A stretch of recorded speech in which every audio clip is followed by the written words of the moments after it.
ដានជីដូនជីតារស់នៅក្តីណាលោកម្ចាស់ចែកឋានសូមជូនមង្គផល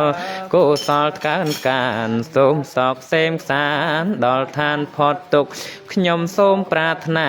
សញ្ចវាចាតទៅខាងមុខ